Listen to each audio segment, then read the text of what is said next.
আমরা উত্তরাদেরকে করা আর হাসনাইন সুন্নিয়া মাদ্রাসার পক্ষ থেকে আজকে যে জুলুস আয়োজন হয়েছে, সর্বপ্রথম আমরা জুলুস নিয়ে হযরতে গোলাম হোসেন শাহ রহমতুল্লাহ মাদ্রাসার প্রাঙ্গণে আমরা জমায়েত হয়েছি এবং আমরা পবিত্র কুরআনুল কারীম থেকে কয়েকখানা সূরা শরীফ তেলাওয়াত করে হুজুর করিম রউফুর রহিম সাল্লাল্লাহু আলাইহি ওয়াসাল্লামের দরুদ শরীফ পড়ে আমরা দুই হাত মওলার দরবারে করেছি।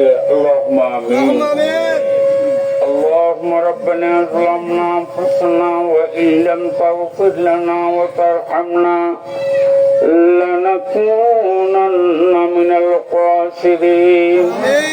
اللهم ربنا آتنا في الدنيا حسنة وفي الآخرة حسنة وقنا عذاب النار.